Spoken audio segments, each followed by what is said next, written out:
जनसंख्या समाधान फाउंडेशन आगरा एवं पूर्व सैनिक संघर्ष समिति आगरा द्वारा संयुक्त रूप से राष्ट्रभक्त सन्यासी राजा नरेंद्र मोदी के 400 पार के नारे को यथार्थ बनाने हेतु भाजपा प्रत्याशी राजकुमार चाहर के समर्थन में RKS भदौरिया सहित समस्त क्षेत्र की जनता ने फतेहपुर सीकरी लोकसभा सीट से राजकुमार चौहान को जिताने के लिए पूरे जोर शोर से नारे लगाए। जोर जोर से राजकुमार चाहर का किया स्वागत। पूर्व सैनिक भोज कुमार ने जनता का संबोधन किया।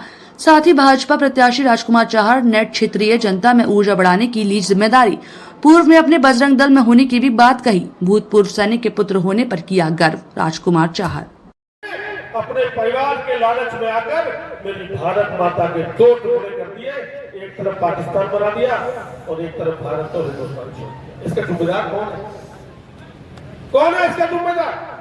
कांग्रेस पार्टी ने भारत माता के दो टुकड़े किए। इनसे जब हम 15 अगस्त मनाते हैं तो उससे पहले 14 अगस्त आती है कि नहीं आती?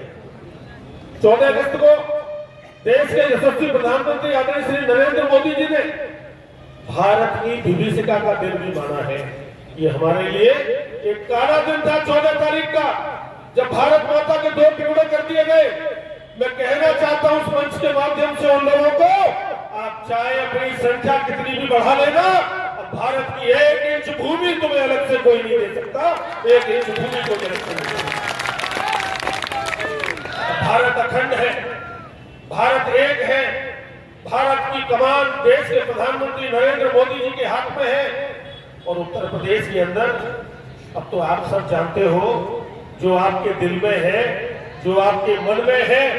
अगर आज आप देखते हैं प्रदेश में भी दंगा होता है क्या? क्यों नहीं होता? पहले तो होते थे। वो दंगा इसलिए नहीं होता कि सबको डर है कि सरकार उत्तर प्रदेश में योगी आदित्यनाथ की है, चौराहे पर खड़ा करके उल्टा लटकवा देगा, गाड़ियां पलट जाएगी। और अब तो योगी जी ये भी कहते हैं कि अब तो जो कुछ लोग हैं वो जेल जाने से भी डरते हैं। पता नहीं जेल में भी क्या हो जाए, जेल में भी कुछ भी हो सकता है। ये लड़ाई योगी आदित्यनाथ जी ने अपने हाथ में ली है। साथियों, ये लड़ाई योगी आदित्यनाथ जी ने अपने हाथ, जिसमें मेरे जिले के सभी भूतपूर्व सैनिक बैठे हो और उनके साथ 1 घंटा राजकुमार चाहर भी उनके साथ सांसद के नाते बैठा हो। और आपके जो भी समस्याएं हैं आदरणीय भदौरिया साहब, उनको प्रायोरिटी से, उनको वरीयता से दूर कराने का काम राजकुमार और हम सब लोग मिलकर करें और एक संगठन मजबूत बने। मैंने भदौरिया साहब से भी कहा है कि आप आगरा के रहने वाले हैं, आप वहां के रहने वाले हैं, आप गोरख के रहने वाले हैं। तो वो लोग मुझसे कह रहे थे कि मेरे तो पूरा जीवन ही सेना में गया है और भूतपूर्व सैनिक तो मैं भी हो गया, वो भी भूतपूर्व सैनिक हो गए। वायुसेना अध्यक्ष बनकर हमारा नाम बढ़ाया, लेकिन अब भूतपूर्व सैनिक की भूमिका में रहकर वो आपके साथ कंधे से कंधा मिलाकर देश के लिए सेवा करने का काम मोदी जी के नेतृत्व में आने वाले समय में अलग प्रकार की भूमिका में आपको नजर आएगा। उनका लेकिन एक शालीनता हो सकती है उनको कहने में। दूसरा, आपने एक बात दूसरी और कही थी।